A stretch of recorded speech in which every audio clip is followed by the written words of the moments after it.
Bonjour à tous, aujourd'hui on se retrouve pour une petite vidéo un peu d'actualité vu qu'il se trouve que nous sommes tous les deux en ce moment même au Festival de Cannes en train de voir le dernier film de Quentin Dupieux, le deuxième acte. Dupieux qui est un cinéaste qui veut pas vraiment nous laisser tranquille en ce moment vu qu'on est désormais à un rythme de 2 films par an et là ça fait seulement 2 mois qu'on a vu son dernier film, Dali. Et donc dans cette phase très staccanoviste qu'il a atteinte, je me suis dit que ce serait très intéressant de revenir aux origines de Dupieux et de voir aussi les promesses qui étaient contenues dans son cinéma afin de traiter non seulement sa forme, s'il existe une forme Dupieux, ce qui est une des grandes questions qu'on va se poser. Et c'est aussi une occasion d'utiliser ce format à peu près aussi paresseux et industriel que peut le sembler le cinéma de Dupieux actuel, c'est-à-dire la tier list, le classement, et en réalité c'est surtout une excuse pour voir de film en film une certaine évolution d'un cinéaste et de revenir sur toute une filmographie, voilà, de manière assez tranquille. Sans transition, je suis accompagné de William. Que peux-tu dire pour prétendre avoir une place ici? J'ai vu 5 Dupieux.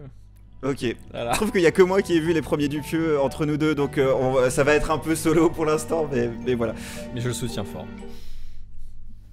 Ok, donc on peut commencer par du coup le non-film qui est son premier moyen-métrage et donc qu'il a fait en 2001. T'en as pensé quoi? C'est assez particulier de penser quelque chose de non-film en ayant le contexte du reste de la filmo de Dupieux parce que c'est un film qui nous donne un certain algorithme, une certaine cartographie de son cinéma. Déjà ce que ça raconte entre guillemets non-film, y a un mec qui se réveille dans une voiture, il marche, il se rend compte qu'il fait partie d'un tournage et le film continue dans cette espèce de postulat absurde où les scènes commencent comme des scènes de making of sauf que les scènes se révèlent être des scènes qui font partie de ce film dans le film. Donc c'est le genre de jeu sur les degrés de réalité auquel nous a habitués Dupieux au fur et à mesure de son cinéma. Personnellement je retrouve dans ce postulat d'absurde une possible référence au film de Samuel Beckett qui est la seule œuvre de cinéma réalisé par cet auteur et dans lequel on suit pendant une vingtaine de minutes Buster Keaton qui est un personnage qui ne veut plus être regardé, qui ne veut plus être perçu, que ce soit par une caméra ou par le monde en soi. Donc déjà dans ce branchement à un geste originel d'absurde, on retrouve un des gestes principaux du cinéma de Dupieux, c'est-à-dire de proposer à son spectateur une espèce d'anti-cinéma.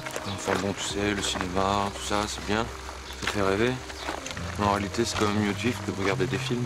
Et on verra plus tard que cette posture anti-cinéma, elle a à la fois ses avantages, donc par exemple le fait de se déconnecter de la posture sérieuse d'auteur et de la posture sérieuse du cinéma. C'est ce qu'on retrouve d'ailleurs dans les dernières interventions de Dupieux où il a dit qu'il voulait rester muet à Cannes et donc ne rien dire, ce qui est... Comme moi.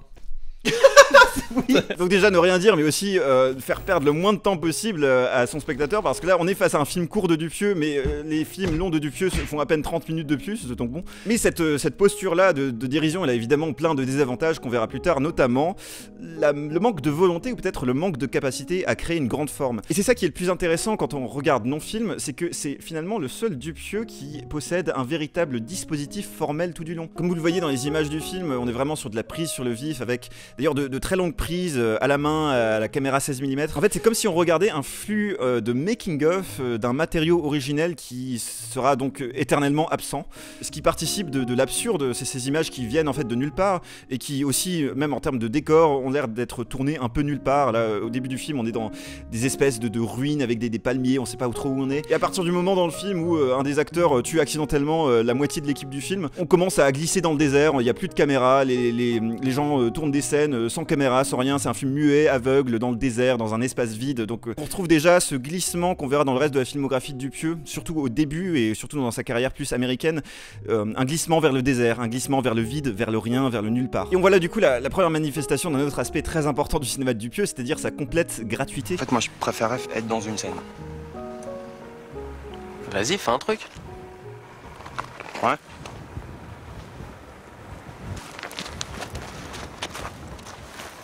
Dans les 20 dernières minutes du film, les personnages font des choses comme s'il y avait une caméra, mais il n'y en a pas.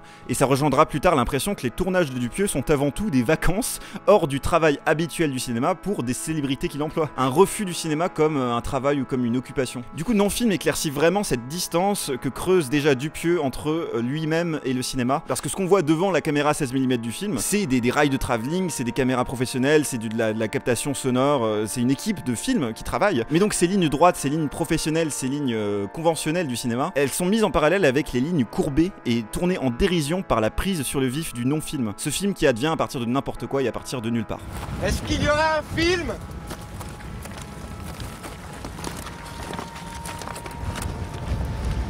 Du coup, t'as un avis sur non-film ? Bah, je l'ai pas vu, mais du coup, tu le classes où? Vu que Non-Film c'est une espèce de curiosité un peu gonzo et qui en plus nous informe quand même pas mal sur l'éthique, on va dire, de Dupieux, cette éthique-là du refus, mais que ça reste une espèce d'exercice quand même, un exercice un peu expérimental, un peu indulgent. Je le verrais déjà dans le rang B. C'est un film qui tient une certaine promesse, qui révolutionne pas grand-chose, mais qui garde un intérêt assez aussi renouvelé par le contexte du reste du cinéma de Dupieux. Donc voilà, on va le mettre en B pour l'instant. Donc 6 ans plus tard, il fait son premier long métrage, Steak, avec le duo français comique le plus incroyable de tous les duos comiques français, nos chers Eric et Ramzy. Je pense que déjà le film peut se réincorporer à une espèce de famille pauvre de la science-fiction française, parce que c'est techniquement ce dont il s'agit. Vu que Steak, qu'est-ce que ça raconte Steak? Donc dans Steak, on commence en suivant le personnage de Ramzy qui est au lycée, tout se passe bien, sauf qu'en fait il est pas du tout populaire. Et là, il se fait bully par absolument tout le lycée, et donc il y a une réaction absolument normale qui est de prendre une arme et de tirer sur tout le monde. Il arrive à faire porter le chapeau à Eric Judor. Voilà, qui passe 7 ans en asile psychiatrique. Et ensuite, quand il revient, Ramzy est encore au lycée et il fait partie de la. Il a glow up, il fait partie de la bande cool des gens du lycée, sachant qu'en 7 ans, des choses ont changé. Les gens adorent la chirurgie esthétique et les gens pensent que boire du lait c'est cool. Déjà, ce serait bien de le mettre en continuité avec Non-Film. Non? Non. Déjà, ce qu'on retrouve de Non-Film dans la forme, c'est déjà l'usage assez fréquent de très longs plans, avec en plus des cadrages plutôt fixes, parfois qui vont un peu zoomer au fur et à mesure du plan, mais ce qui met donc l'accent sur la durée des situations. Ce qui était important dans Non-Film, c'est que contrairement à des Dupieux plus récents, où c'est plutôt le découpage qui va nous faire changer de degré de réalité, au sein de Non-Film, il y avait cette idée qu'au sein des longs plans, ces degrés de réalité, ils vont être négociés en direct devant nous. Et par conséquent, cette fixité du cadre, c'est là où va s'inviter le chaos. Le cadre va se voir investi comme une sorte d'espace de jeu et de décalage, notamment entre les mains de Eric et Ramzy, qui est forcément un duo qui prend beaucoup de place. Et une thématique qui est en continuité avec Non-Film, c'est qu'on se retrouve aussi face à des personnages qui sont en croisade contre le naturel. On a pensé quoi? Écoute, pas mal, mais je trouve qu'elle est trop naturelle. Ok, coupé. Dans Non-Film, un des conseils d'acting les plus récurrents que se donnent les personnages entre eux, c'est que c'est trop naturaliste, c'est trop naturel. On y croit trop, donc on n'y croit pas. Et c'est du coup un des arguments principaux de science-fiction du film, c'est que on est dans un, entre guillemets, avenir où ce qui est devenu cool, ce qui est devenu la chose à faire, c'est de refuser le plus possible le physique naturel, le naturel des choses. Et donc il y a la création d'un univers qui suit ses propres règles absurdes là-dedans, et donc avec cette incorporation notamment du milieu de la musique électronique dans lequel travaille Dupieux. Tu vas voir l'époque dans laquelle on vit aujourd'hui. Le white shirt.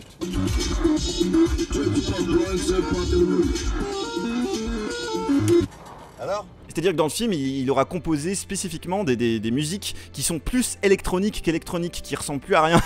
Ça veut dire qu'on est quand même face à un film qui a déjà beaucoup plus d'efforts que le précédent de Dupieux, qui est plus un shitpost, mais qui a aussi, enfin évidemment, bien plus de journées de tournage et de peaufinement que les Dupieux récents. Déjà en termes d'espace, le film, il s'inscrit dans une sorte de version dégénérée et absurde des films de bande et des films de high school américains.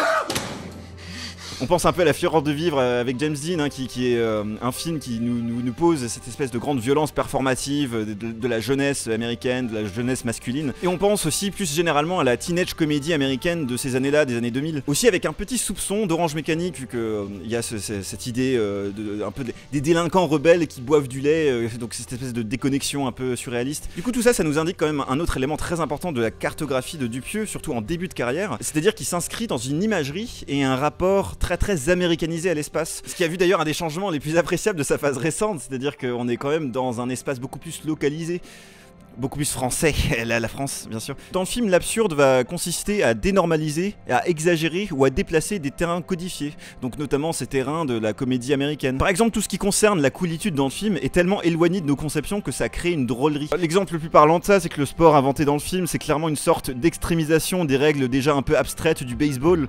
Et 523 plus 412. 935. Effectivement. En fait, en donnant une translation de vecteurs à tous ces codes-là qui sont compréhensibles dans une certaine lecture, dans un certain sport, on regarde aussi différemment les paramètres de la réalité. Et c'est aussi ça que crée l'absurde dans le film. Et du coup, dans ce contexte et ce dispositif, c'est assez cohérent d'avoir là-dedans les personnages d'Eric et Ramzy qui opèrent comme souvent dans leur routine comique une sorte de grand retour à l'enfance. En soi, le film les laisse parfois un peu trop en roue libre avec son dispositif du plan long qui mène parfois à une suite de sketchs, mais dans la moyenne, c'est un film qui, à partir d'éléments routiniers comme ce mélange étrange étrange entre deux humoristes français au top de leur notoriété et l'espace mental très anglo-saxon des références du cinéaste, il y a quand même une vraie étrangeté pince sans rire et hermétique qui ressort de Steak, et ça nous rappelle aussi qu'à une époque, Dupieux était un cinéaste un peu plus radical et clivant. Et ça aussi c'est une évolution qu'on peut discuter, c'est-à-dire que à l'époque de Steak, c'est un film qui divise absolument le public et qui ne met personne d'accord. D'ailleurs, les gens ils étaient plutôt d'accord à l'époque pour dire que c'était plus une espèce de film de merde, parce que les gens qui attendaient un film normal à la Tour Montparnasse infernale avec Eric et Ramsey se retrouvent face à un truc complètement étrange et un peu difficile à appréhender, tandis que les gens qui sont peut-être plus habitués à ce genre de cinéma et ce genre de déplacement se retrouvent quand même face à une espèce de Eric et Ramsey show un peu débile et un peu enfantin. Le film n'est vraiment pas fait pour respecter son spectateur et pour être effectivement une espèce de tournure en dérision également des gens qui regardent le film en soi, quoi. Du coup, quand Steak débarque, même si on est un peu moins dans le non-film, on peut encore statuer Dupieux comme quelqu'un non seulement dans l'anti-cinéma, mais aussi un peu seul contre tous dans le cinéma. On retrouve quand même un film anti-cinématographique, et les spectateurs étaient anti-Dupieux, ce qui est quand même beaucoup moins le cas maintenant, vu que Dupieux fait des centaines de milliers de scores de spectateurs avec ses derniers films. Bon, t'as un avis sur ce film ? J'ai pas d'avis sur ce film. En revanche, ça me plaît que t'aies un avis qui semble pas très décidé dans ce que tu nous donnes, mais que tu sois quand même plutôt défenseur. Du coup, tu le mettrais où dans ta petite tier list Dupieux ? Eh bien, on va continuer dans le rang B, vu qu'il se trouve que c'est un film que je trouve moins unitaire, enfin moins cohérent et cohésif comme statement que non-film. Comme je l'ai dit, il est un peu dans une sorte de confluence de plein de choses, que ce soit dans le cinéma de Dupieux, ou dans le cinéma de science-fiction français, ou dans le cinéma d'Eric et Ramsey aussi. Et ça s'ajoute à la promesse d'un cinéaste qui est, comme je l'ai dit, un peu une espèce de figure seule contre tous, qui a forcément des choses à dire, vu qu'il creuse un espace qui n'existait pas avant, et qui occasionne un débat dans le cinéma français. Et donc ça fait un B. Ça fait un B. Ça fait un bébé. Donc ensuite, son premier film en anglais, son vraiment grand succès qu'il met sur la carte internationale et qui lui donne un nom un partout à retenir. Qui donne vraiment un de son nom. Donc c'est Rubber le film. Rubber, le film au pneu. C'est donc un film qui sort en 2010, 3 ans plus tard, qui reprend certains dispositifs. On est dans le désert, on voit des spectateurs qui essayent qui veulent voir un film, mais en fait qui regardent des choses qui se passent actuellement. En fait, la projection d'un film dans l'univers de Rubber, ça veut dire juste regarder avec des jumelles de loin des choses qui se passent vraiment. On retrouve ces dispositifs-là à la Dupieux de film dans le film, mais qui n'en est pas vraiment un. Et surtout, là, la dérision qui est faite, je pense que dans Rubber, il y a une sorte de vengeance de Dupieux envers les spectateurs. Ces deux premières œuvres étaient déjà des films qui respectaient pas énormément de spectateurs, vu que ça lui donnait des films au choix shitpost, au choix un peu offensant envers les attentes générales du public français, notamment quand tu mets Eric et Ramsey, qui étaient à l'époque le duo d'humoristes quand même parmi les plus connus et les plus populaires, quand tu les mets dans un film comme ça, c'est un peu une espèce de crachat sur le spectateur. Et le fait que Steak ait été aussi mal reçu, je pense peut expliquer certains éléments narratifs de Rubber, vu que Rubber est un film qui traite diégétiquement très mal ses spectateurs, qui les tue un peu tous, qui les...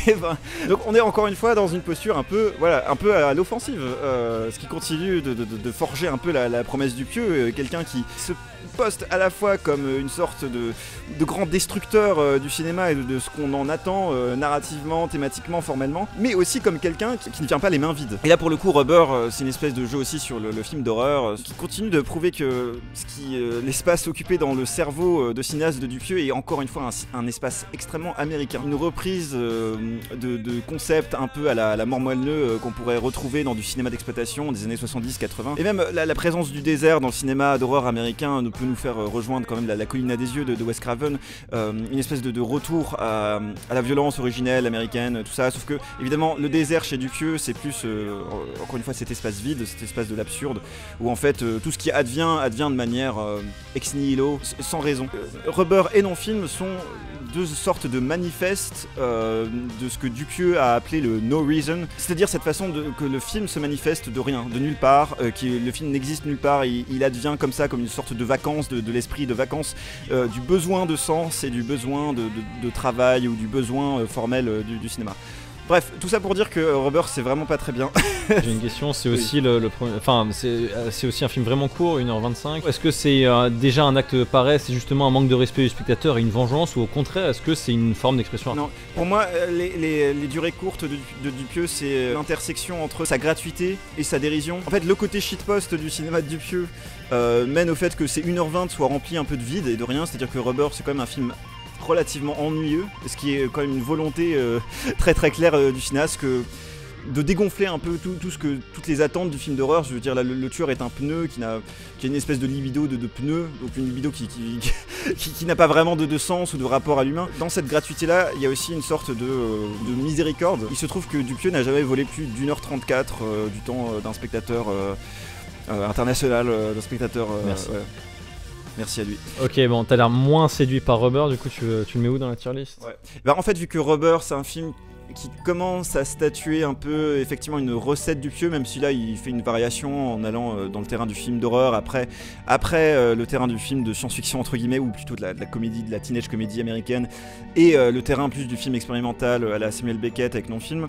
Bah en fait, vu que à la fois je trouve qu'on commence à comprendre un peu le dispositif et qu'il se renouvelle pas énormément, et qu'en plus c'est un film qui m'a vraiment pas beaucoup intéressé, que tout le dispositif comique ne m'a pas trop marché sur moi, et que le dispositif horrifique en soi est aussi un peu une œuvre de paresse, vu que c'est très répétitif et très redondant, on va le mettre en D. C'est le premier mauvais film de Dupieux. Ok, donc il a fait quelque chose de mal, ce qui est une belle transition vers son prochain film, Wrong. Waouh. Heureusement que t'es là, hein. Tout ça, ça nous amène donc à Wrong, qui est son film suivant, qui est sorti en 2012. Encore un film court, cette fois sur un homme qui perd son... C'est son moins court, c'est son plus long, c'est 1h34. 1h34 de mon temps.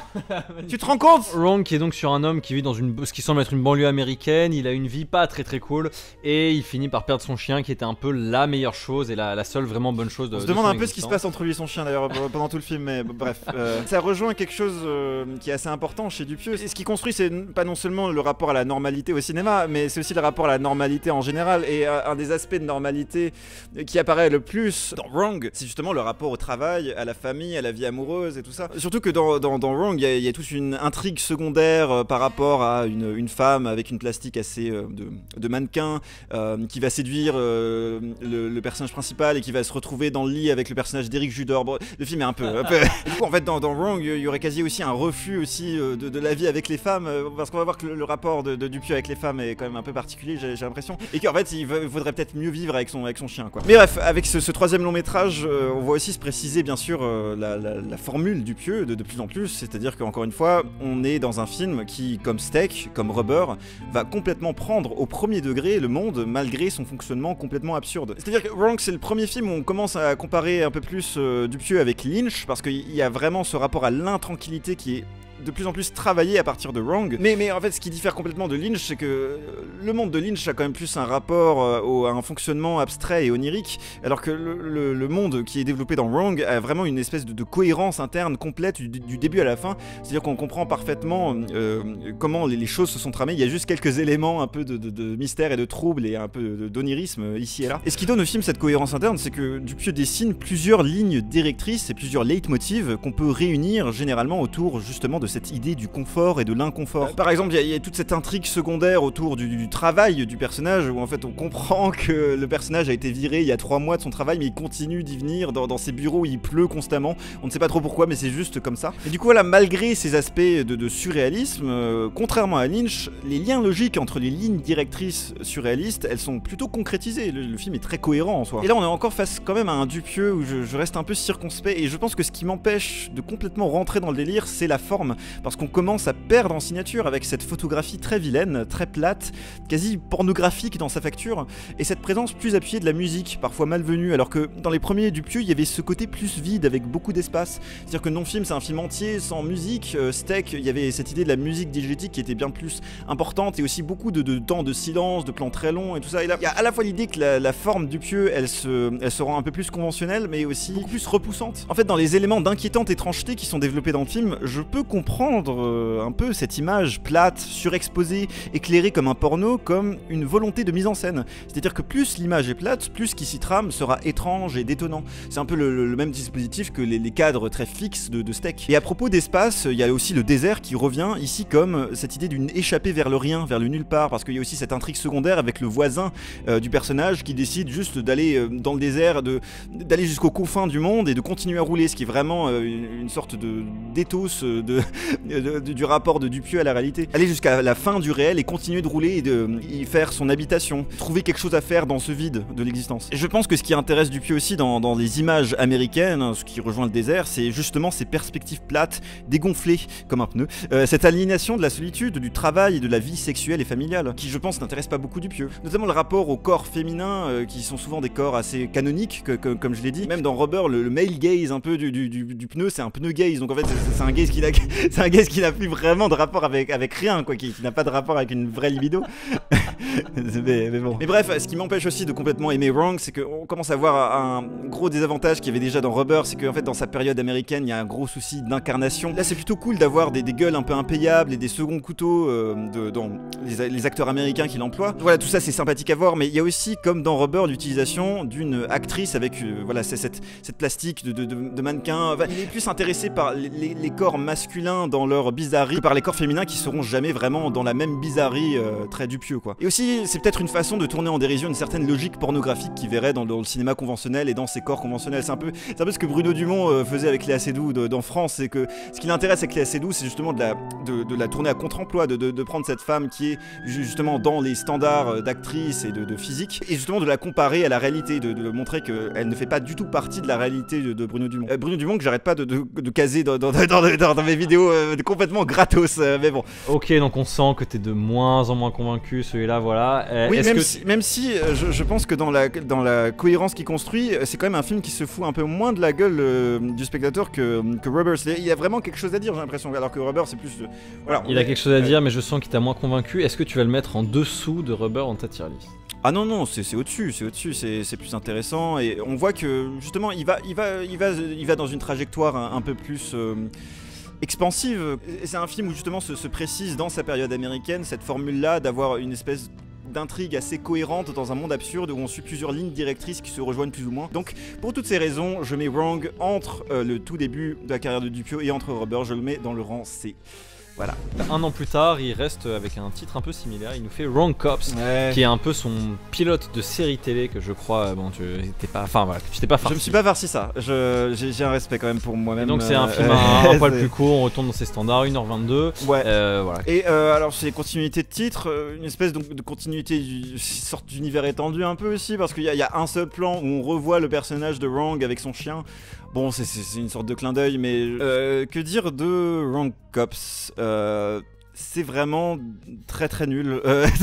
Là, dans sa période américaine, peut-être qu'il s'est un peu perdu en route. Je retrouve pas vraiment ce qui faisait la force de ses précédents films. En fait, je retrouve que les désavantages.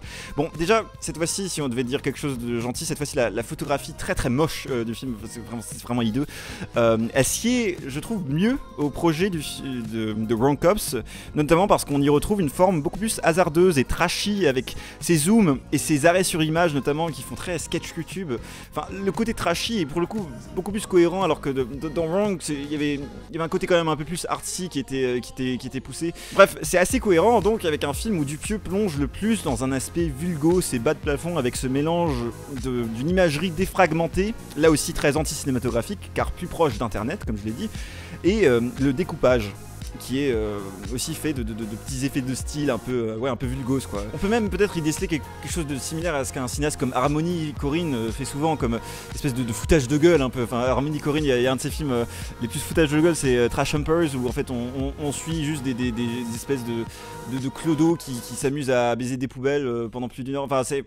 Bref, ça donne envie.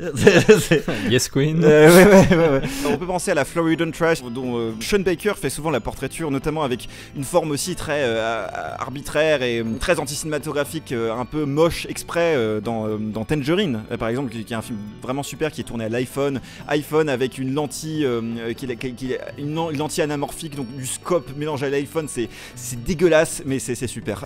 Donc bref, encore une fois, des références très très américaines, et c'est son film le plus américain, parce que c'est une espèce de truc très bas de plafond aussi. Mais du coup, la cohérence d'une forme repoussoire, c'est le seul compliment que je peux donner à Wrong Cops. Enfin, un peu comme dans Wrong, on y retrouve plusieurs lignes directrices qui servent ici surtout de prétexte à une suite de scénettes et de sketchs, très souvent en dessous de la ceinture. Alright, so? I'm sorry. Show me your breasts. I want to see your breasts. Et on ressent aussi beaucoup dans cette structure l'aspect pilote de série télé justement. En fait tout dans Wrong Cops nous donne encore plus l'idée d'une espèce de produit intermédiaire, de produit, une espèce d'intercalaire entre un film et une série télé, entre un sketch YouTube et un film, entre un film et rien, entre un film de merde et un film pas très bien, enfin c'est-à-dire que voilà, un produit intermédiaire qui sait vraiment pas plus trop quoi nous proposer. Et tout ça continue de signaler Dupieux déjà à ce niveau-là de sa filmographie comme un artiste sans véritable signature cinématographique. À part justement cette façon de prendre aussi peu au sérieux le cinéma que son spectateur.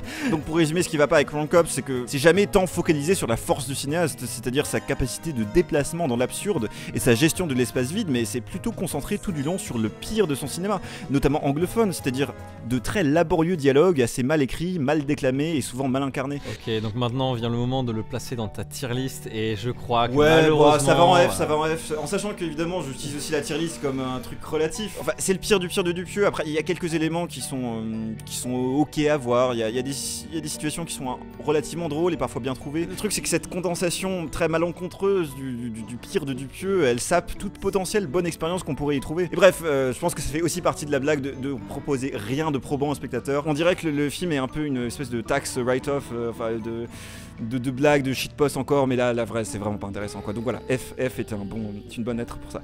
Et ça tombe bien parce qu'on rejoint enfin des films que tu as vus. Ouais, que tu as vu, il a vu des films, il a vu des films. En réalité, le film suivant de Dupieux, un film encore une fois américain, mais avec. C'est la fin de sa période américaine. C'est le climax, c'est l'acmé. Film conclusif et peut-être. Alors est-ce que c'est l'acmé ou lac merde? Est-ce que c'est l'acmé ou lac merde? Bon, du coup, vu que William fait enfin partie de la vidéo, c'est peut-être à mon tour de raconter ce que veut raconter réalité, ce qui est jamais une très mince affaire avec Dupieux, surtout que ça rejoint le dispositif narratif qu'il y avait dans Wrong et un peu dans Wrong Cops, c'est-à-dire un empilement de lignes directrices, sauf que là, Dupieux va faire exprès de jouer le plus possible à flouter les bordures entre ces diverses intrigues comme des bordures entre divers degrés de réalité. En fait, ce qu'on suit en général, c'est le personnage joué par Alain Chabat, qui est un caméraman pour une étrange émission de cuisine. Il a une idée révolutionnaire de film, c'est-à-dire un film où les écrans de télévision tuent les gens. Il essaye de la pitcher à un producteur, c'est ça?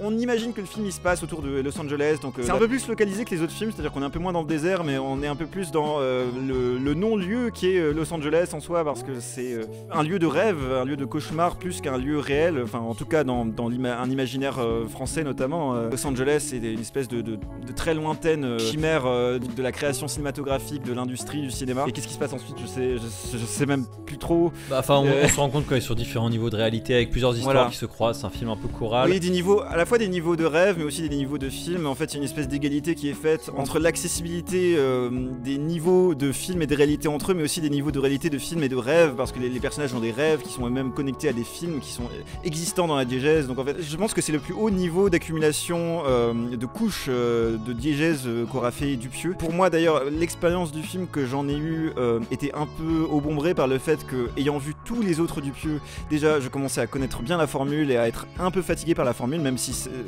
ça marche très bien dans la réalité. Contrairement à Wrong, plus les liens s'accumulent, plus en fait il n'y a pas vraiment d'aspect concret de ces liens, c'est-à-dire que ça devient très abstrait de tirer vraiment une arborescence de ce qui est accumulé dans le film.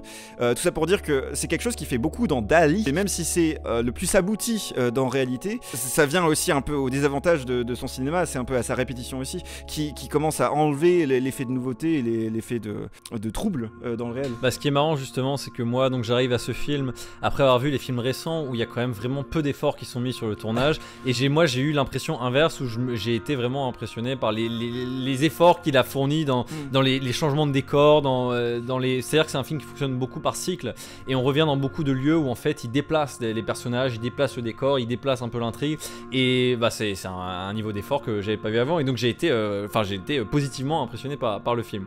L'un des premiers éléments de leitmotiv que j'ai vu, c'était sa photographie assez désaturée, assez grise. On retrouve les photographies des films précédents, à la fois grisâtres et aussi surexposées, c'est-à-dire c'est l'image plate quoi. Et on dirait que c'est tourné en vlog et qu'il a à peine touché les curseurs pour remettre de la saturation, du contraste et des couleurs. Et alors d'un côté, donc ça fait ce côté un peu peu déformé, mais aussi on retrouve aussi un de ces leitmotifs, je trouve, où en fait du coup on est à différents niveaux de réalité, mais en fait il le signifie pas par l'image, là où en fait chez beaucoup de réalisateurs ça aurait été le cas. Donc là par exemple j'ai en tête le Oppenheimer assez récent de Christopher Nolan, où on passe de séquences en couleur et en noir et blanc pour signifier différents niveaux de point de vue, oui. ou alors d'autres objectif, films, subjectif, voilà. Oui, d'autres films comme Asteroid City. Vous avez compris Asteroid City, où dès qu'on passe d'un niveau à l'autre de réalité, on est sur différents je respecte formats plus Asteroid City, donc je vais pas faire la voix de... Vous avez compris. Noir et blanc égale subjectif. Alors c'est pas forcément bien ou mal, mais du coup on retrouve un peu le discours du Dupieux, qui est que l'objet film et la posture de réalisateur est pas vraiment celle qu'il recherche, et où en fait l'image va pas être quelque chose d'informant sur là où on est dans le film, et ça va plutôt être le scénario et les différents rapports entre les personnages et la réalité qui vont vraiment être des curseurs sur où on se retrouve dans la réalité. C'est le jeu, oui, c'est le jeu qui l'intéresse plus que le film sérieux en soi, mais ce que tu dis sur le fait de, effectivement, de pas prendre au sérieux la position de cinéaste, ça va un peu défaire une référence que j'avais donnée pour Steak, la référence Orange Mécanique, parce que là dans ce film il y a Alain Chabat qui dit quelque chose de pas très gentil sur Kubrick. Oh mais j'y connais rien au cinéma moi. Eh, Kubrick mes couilles. En termes de position un peu thaumaturge sur le cinéma, comme un peu génie qui soutire de son esprit des images et qui va plier la réalité à ses envies, à ses désirs. Kubrick est littéralement le cinéaste le plus opposé à Dupieux à cet aspect-là. Donc de voir Alain Chabat qui se moque de Kubrick dans son personnage, dans le film, dans un film qui déjà a une espèce de grande moquerie de toute la malversation de la position d'auteur au cinéma. Il y a un passage du film qui est assez drôle et un peu cauchemardesque où Alain Chabat va au cinéma et il se rend compte que son film a déjà été fait par quelqu'un d'autre. I'm sorry. Listen to me, you can't watch this. This film doesn't exist yet.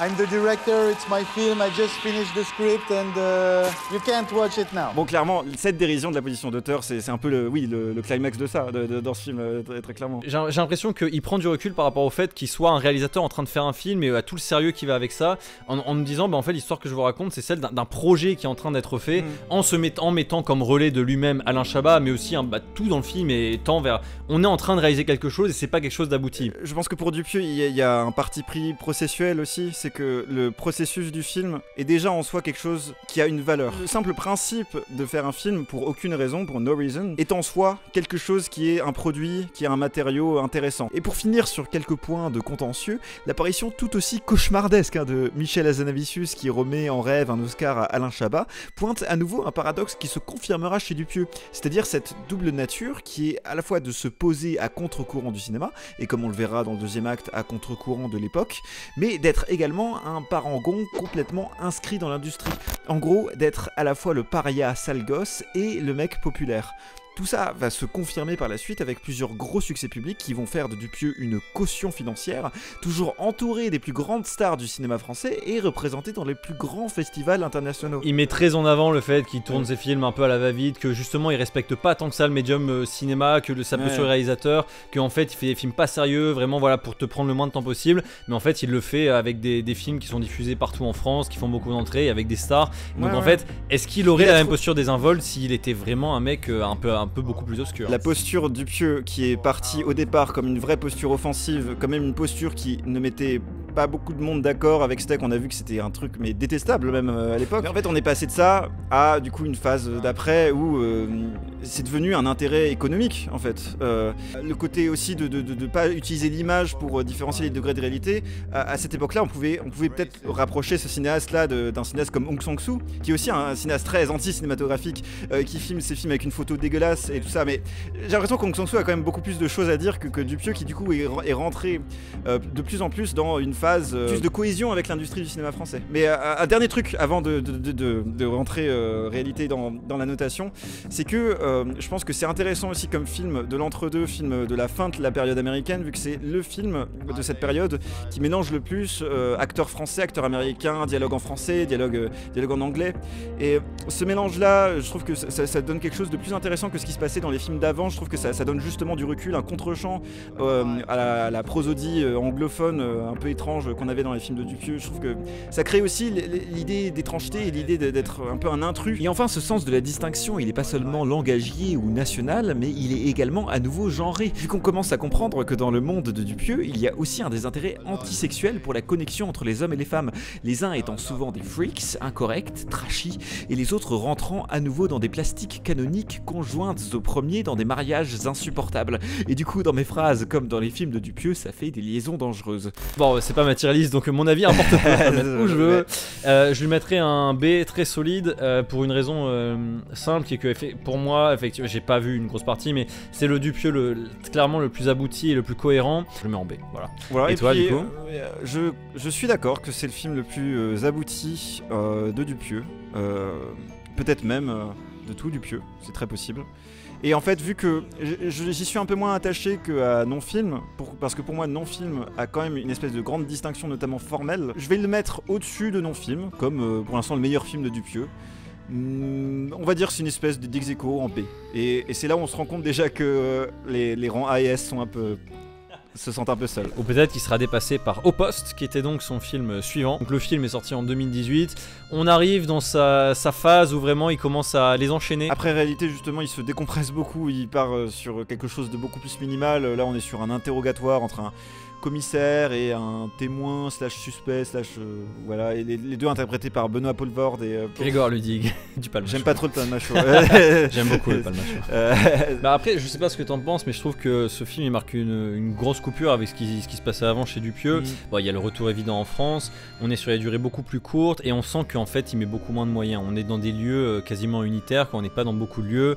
Il réduit le nombre d'acteurs et aussi la durée du film, c'est-à-dire que voilà, et on sent qu'il y a une volonté de raconter moins de choses. Voilà, avoir un concept et juste l'effleurer et passer au film suivant. Mais il y a aussi le retour vers des références un peu plus françaises, justement. Bah, je pense que le nom évidemment qui vient le plus à l'esprit quand on regarde Au Poste, c'est Louise Bouniel.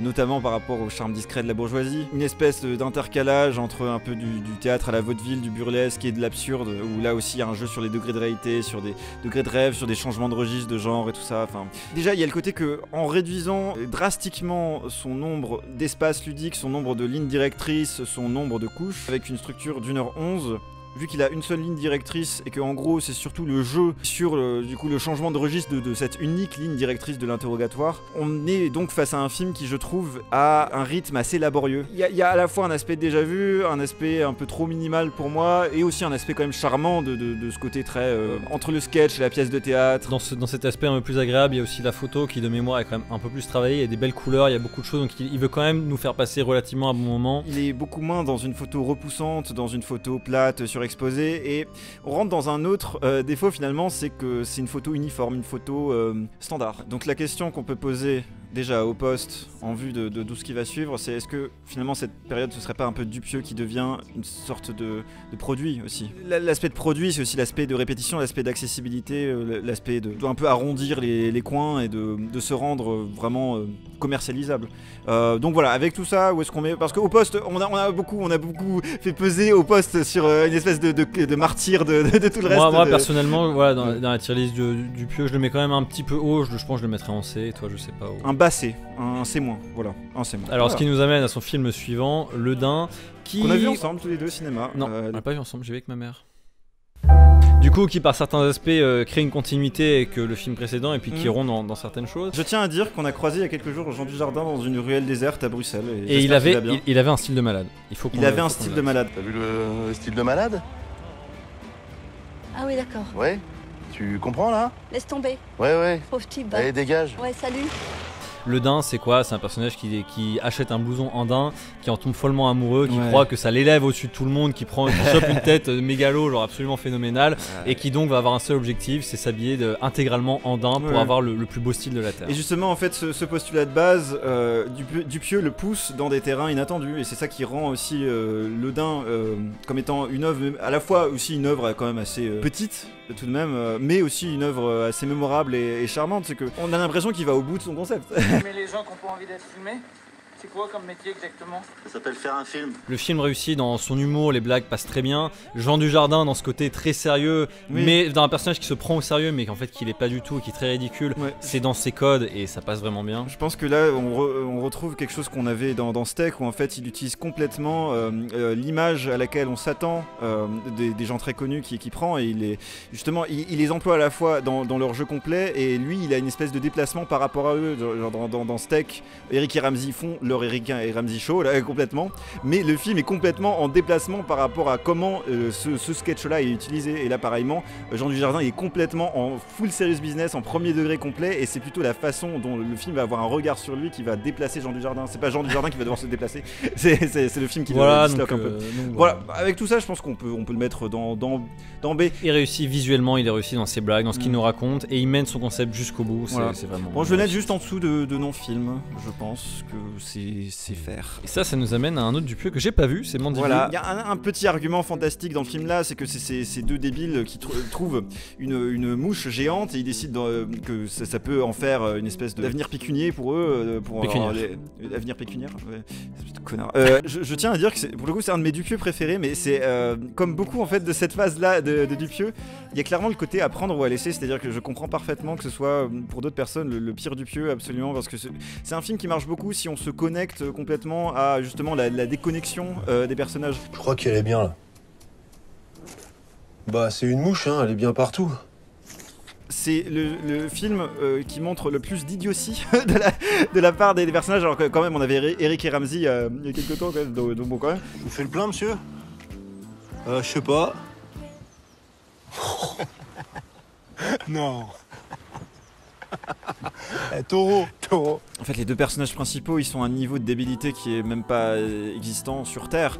Et la puissance paradoxale de cette idiotie et de cette ignorance, c'est que ça les fait un peu s'infiltrer dans n'importe quel espace, parce que peu importe là où ils vont, ils ont tellement peu de rapport à la terre ferme qu'en fait ils vont s'adapter dans leur propre délire, dans leur propre regard. Mais évidemment, le film part un peu ailleurs, et c'est un peu le premier film Dupieux qui ressemble autant à une vacance entre des acteurs connus français, et ça va un peu continuer comme ça. Mais tout ça pour dire que Mandibule, je vais le mettre dans un OB juste en dessous de Réalité, parce que quand même faut pas déconner. Ouais. C'est vraiment ton préféré après Réalité. Faut pas déconner, non mais oui, j'ai été très réceptif à ce film là, et encore une fois je pense que le spectateur est assez libre de rentrer ou pas dans le délire, et c'est pour ça que souvent c'est un peu les montagnes russes pour les gens, les derniers Dupieux. En tout cas pour moi c'est effectivement c'est à prendre ou à laisser. Avec ça on peut passer donc au suivant, que j'ai également ignoré, mais dont l'affiche me fait rêver clairement. Oui, incroyable mais vrai, avec Alain Chabat dans le ciel. Est-ce que ça t'a transporté? Alain Chabat dans le ciel. C'est un film qui part d'un principe encore une fois minimal de voyage dans le temps. C'est le voyage dans le temps comme le faisait Alain Resnais dans Je t'aime, c'est-à-dire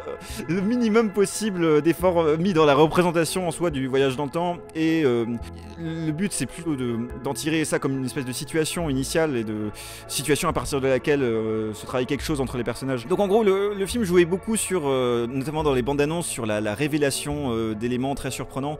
Bon là j'en ai révélé un des deux qui est le voyage dans le temps, et l'autre est aussi très thématiquement ancré aussi dans ce que veut raconter le film sur le vieillissement, sur le fait d'être vieux, et aussi sur la différence de ce que c'est vieillir entre les hommes et les femmes. Je trouve ça assez particulier que dans cette fournée là aussi un peu gratuite et tout, là il s'essaye à un film qui soit le plus thématiquement cohérent, un des plus émouvants aussi. Donc je le mettrais aussi dans B, en dessous du Dain, juste au-dessus de Steak. Voilà. Et on continue de voir que Dupieux, peut-être à son maximum de capacité, de qualité, reste quand même juste quelqu'un qui peut faire peut-être pas des grands films, mais des films bien sympathiques quoi. Alors du coup on peut enchaîner avec le film suivant, Fumer fait tousser. C'est pas un message de prévention générale, c'est vraiment le titre de son film suivant. Qu'est-ce que ça raconte? Bonne chance. Alors, qu'est-ce que ça dit? Voilà, donc là on a des sortes de super-héros ridicules, dans les tenues ridicules, qui combattent des monstres avec un minimum d'efforts filmiques mis dedans. Oui, il y a des costumes, et quoi. Entre deux bagarres, ils se retrouvent autour d'un feu, ils se racontent des histoires, et donc Dupieux nous montre les histoires comme si c'était des films dans le film. Voilà. Et ça donne plein de situations. En fait, c'est un prétexte pour faire un film à sketch, ce qui est peut-être souvent le signal de quelque chose en termes de gratuité.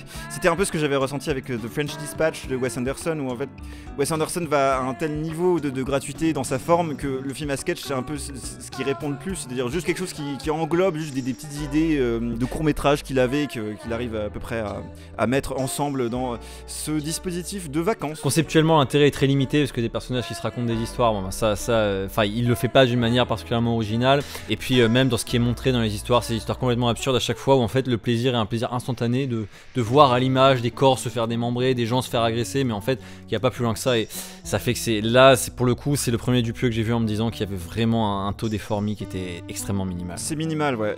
C'est même au point où moi j'avais entendu dans certaines critiques qu'il y avait quand même des choses à dire sur le film en termes de propos, notamment sur une espèce d'angoisse du présent. C'est en fait cette espèce d'intranquillité par rapport au présent, à la vie moderne, et qu'il rejoignait d'ailleurs beaucoup avec l'espace américain, vu que je pense que là-dedans il voyait beaucoup ce rapport-là à l'aliénation et tout ça. Enfin, c'est pas quelque chose que je retrouve concrètement dans le film. Enfin, c'est quelque chose qu'on peut essayer de le soutirer si vraiment on traite Dupieux, quoi. Mais wow. Déjà c'est quelque chose, ouais.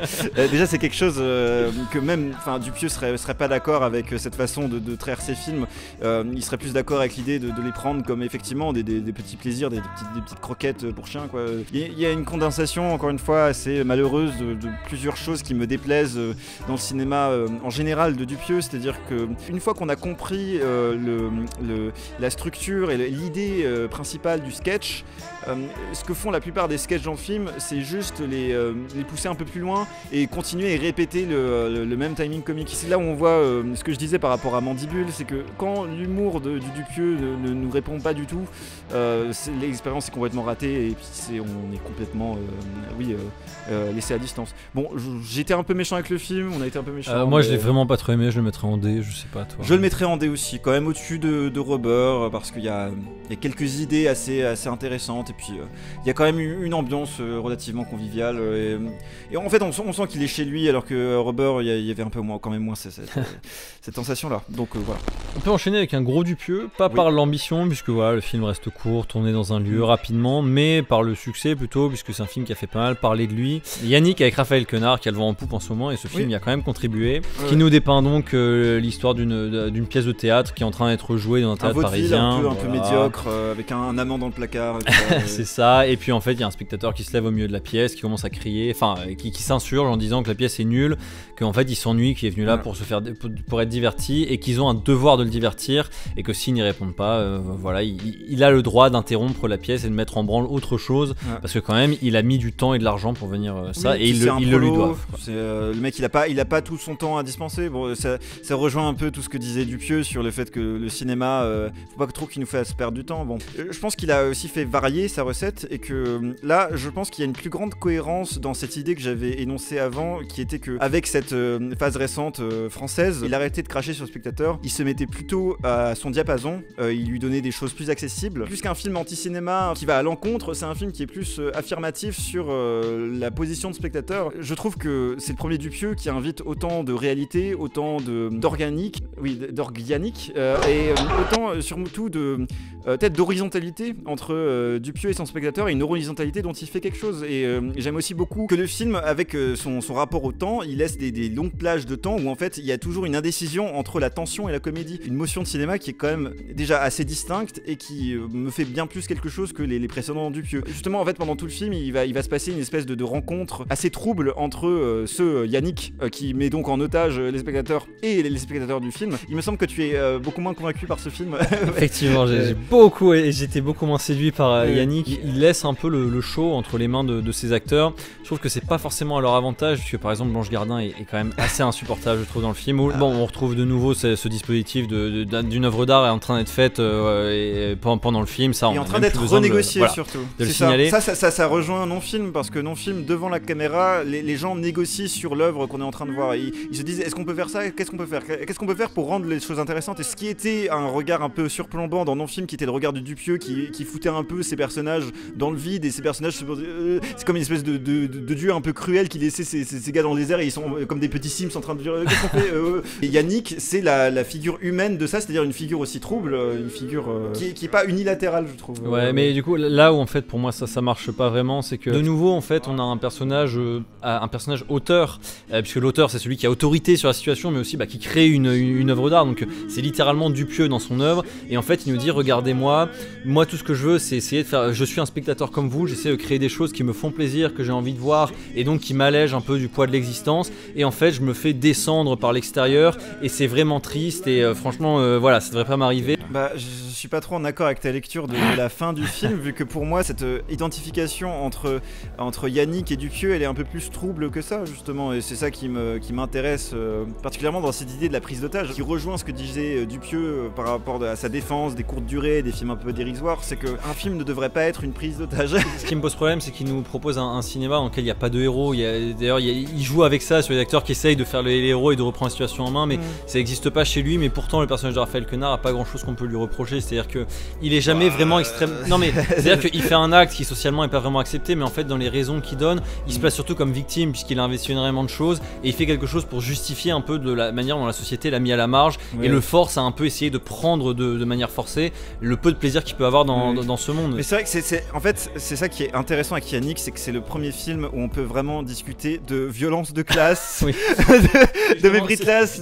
et on dirait qu'il est pas très à l'aise dans ce. Mais c'est là que je trouve que justement on perd son originalité et du coup moi ça fait que le film tape à côté. C'est une espèce d'équation étrange où ce qu'il perd en originalité dans le cinéma de Dupieux, il le gagne dans ce qu'il ajoute d'original dans ce film qui auront des aspects plus sociaux. Ce côté un peu populaire du film rejoint quelque chose de rassurant en termes de cinéma populaire, c'est que les gens peuvent se retrouver dans un film qui est quand même un parti pris minimaliste assez radical de ce huis clos, qui est un mélange d'angoisse et de comédie.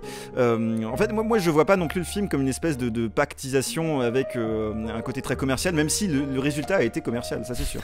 Donc c'est un film assez paradoxal, mais que j'aime beaucoup. Peut-être raison à certains, mais bon c'est le bon moment de le mettre dans la tier list. Voilà. Alors je le mettrai quand même pas très bas, je pense que je le mettrai en C après tous les autres, moi personnellement. Parce que en C- tu mettrais. Voilà c'est ça, et toi donc? Moi je le mettrais juste en dessous de Mandibule. D'accord. En fait, c'est tout est en D, voilà, tout est en dessous de Mandibule pour moi. C'est vraiment le chef-d'œuvre de Dupieux. Donc ça nous amène à l'un des films les plus récents de Dupieux et un autre de ses grands succès commerciaux, Dali. C'est même son plus grand succès commercial. Depuis le début de sa filmographie, comme quoi ce revirement vers un cinéma moins ambitieux finalement, et plus académique entre guillemets, parce que ça reste pas académique du tout. Alors je l'ai pas vu non plus. Qu'est-ce que t'as à nous dire? Il faut d'abord résumer ce que c'est Dali. C'est que c'est une femme journaliste, documentariste qui essaye de faire un reportage ou un documentaire sur Salvador Dali. Et Salvador Dali est en fait interprété par 5 acteurs différents. D'un plan à l'autre, quand il passe dans un tunnel, il va passer d'un corps à l'autre, et chacun de ces acteurs va faire une imitation plus ou moins réussie de Salvador Dali, qui comme on le sait, si on a suivi un peu les apparitions médiatiques de Salvador Dali, a toujours joué un peu de ce personnage très déluré, très délirant, où c'est très dur de saisir la réalité intime de ce personnage. Ça rejoint beaucoup ce que Dupieux a comme rapport avec la figure d'auteur, c'est que c'est quand même après tous ces films, après cette quinzaine de films, c'est extrêmement dur de voir qui est intimement Dupieux, qui arrête pas de se voiler sous des nappes et des nappes de table bien sûr, et sous des nappes, des couches de dérision, des couches d'absurde, des couches d'ironie, des couches d'auto-dépréciation de son propre cinéma et du cinéma en général. Et du coup peut-être que Dali c'est un de ses films les plus personnels là-dedans, vu qu'il se reprojette pas seulement dans la figure de Dali, qui est une espèce de figure tutélaire qui est effectivement infranchissable, inaccessible, et qui du coup a cette espèce de puissance un peu cruelle de l'auteur, qui est effectivement une espèce de dictateur en soi. Mais il se rapproche aussi de l'autre côté de ce personnage de la journaliste, où là aussi il y a un ancrage thématique surprenant chez Dupieux, c'est que c'est une journaliste dont on comprend qu'elle se fait assez peu respecter dans son milieu, notamment parce que c'est une femme. Il faudrait aussi que tu t'arranges pour être attirante. Tu vois, c'est tout con, mais si tu lui plais, forcément le mec il va donner plus de choses à la caméra. Tu vois, même moi ce soir par exemple, si t'étais un peu plus sexy, peut-être que j'aurais encore plus envie de mettre de l'argent dans ton film. Tu comprends ce que je veux dire? Donc ce que je disais, c'est que confluence de beaucoup de trucs chez Dupieux, il y a ce rapport à l'auteur, ce rapport étrangement thématique qu'on peut retrouver dans son cinéma récent et un peu plus narrativement accessible, mais aussi cette idée du film dans le film et cette idée de l'accumulation de couches de réalité. Il revient enfin à un niveau d'effort un peu similaire à la réalité, même si bon c'est pas comparable, c'était plus abouti dans réalité, où là vraiment il y a des choses très similaires qui se passent en termes du rapport entre le rêve qui est très présent dans le film, et le film. où le film en fait advient aussi lui-même comme un rêve, et c'est aussi l'idée de ce matériau qui se crée peu à peu. En fait, c'est le processus de ce matériau d'essayer de retrouver Dali à travers ses différentes corps, ses différentes incarnations et ses différents niveaux de réalité. C'est juste cette tentative de retrouver Dali qui va former le film, et le film en lui-même qui est créé dans le film n'a pas vraiment d'existence à part son processus en soi. Bref, tout ça pour dire que aussi, comme retour dans ces références françaises, évidemment, on a extrêmement de quoi penser avec Louise Buñuel et notamment Salvador Dali, le film qu'ils ont fait ensemble, Un chien andalou, vu qu'il y a il me semble une citation quasi directe avec l'âne et le prêtre et ce genre de mélange d'images qui sont un peu impromptus évidemment, et aussi il y a des inversions de l'image, des effets très simples de magie et d'émerveillement qui nous font penser pas mal à Jean Cocteau aussi, et du coup tout ça fait que Dali, ça rejoint tous les autres B. Je dirais que c'est à peu près en dessous de non-film et au-dessus du Dain. En fait, je sais pas, c'est ça le truc, c'est que on arrive à un état un peu de perdition avec ce cinéaste, je pense. Enfin, je sais, parce que même avec Dali, qui est un de ses meilleurs films récents, il y a l'idée de boucle, de recyclage. On a le film dans le film de non-film, ça fait des années, ça fait 20 ans qu'il fait des films dans le film, et ça fait 20 ans qu'il a déjà ces références-là à Buñuel. À Buñuel. On va profiter de cette petite glissade pour aller rapidement sur le deuxième acte, donc le dernier film en date de Dupieux. Il se trouve qu'évidemment la vidéo a pris un retard tel que le film il est encore en salle, mais plus pour longtemps. Et en plus, je dispose donc que de très peu d'images du film, mais on va y arriver. Il y a une promesse intéressante de continuité et de rupture qui débute dans le deuxième acte, en cela qu'il y a déjà une poursuite des lignes précédentes des films de Dupieux, comme celle de l'accentuation politique de thématiques de société, mais aussi le dévoilement de Dupieux comme un artiste affecté, caché sous des couches de distanciation. Et de l'autre côté de cette continuité, il y a une grande rupture qui est faite parce qu'il y a un retour à un dispositif formel proche de non-film, et par corollaire à un côté plus malaisant, plus mal aimable, qui est plus proche du début de la carrière de Dupieux. Pour ce qui est du dispositif formel, il y a le début et la fin du film, encadrant ce deuxième acte, qui sont composés comme la bande-annonce, et de manière similaire à non-film, sauf qu'il y a des lignes un peu plus droites. Celles de longs plans séquences, filmés en travelling arrière, durant lesquels les personnages / acteurs négocient la possibilité même de faire film, la possibilité de faire monde dans le vide rappelé dans ces horizons fuyants des déserts provinciaux et dialogiques qui sont arpentés. Typiquement la réplique phare de non-film que j'avais dénotée, donc celle-là. Enfin bon, tu sais, le cinéma, tout ça, c'est bien, ça fait rêver. En réalité, c'est quand même mieux de vivre que de regarder des films. Et on la retrouve dans le deuxième acte sous une forme visiblement dégénérée par plusieurs décennies d'agression ressenties par Dupieux sur la réalité. En effet, ce qui se dit entre Louis Garrel et Léa Seydoux à la fin, c'est que la réalité, c'est la fiction, et la fiction, c'est la réalité. Le dispositif est lui-même donné comme faux, comme une création factice, un espace vide qu'on observe d'ailleurs pendant tout le plan final du film, où la traversée du désert est aussi celle de la traversée d'un désert de cinéma, une piste sur des rails à reculons. Et avec tout ça, le film dit lui-même qu'il ne dit rien, qu'il n'a rien à dire, qu'il n'est qu'une distance parcourue sur l'herbe, ce qui est une certaine radicalisation de la posture autodéfaitiste de Dupieux, surtout en fin de race. En réalité, tout dans le deuxième acte pointe une certaine incroyance épuisée et amère dans le dispositif qui sépare la réalité de la fiction. C'est-à-dire qu'en fait, tout ce dispositif qui est censé dénoncer le faux, il est lui-même une espèce de grande fumisterie paresseuse. Et dans cette paresse, Dupieux invoque péniblement le discursif, le propos, ici dans un entremêlement au mieux douteux de la cancel culture, de MeToo, de la bien-pensance, de l'écologie, avec l'intelligence artificielle, pourquoi pas, tout ça comme une sorte de réquisitoire sur une époque de la post-vérité, autrement dit,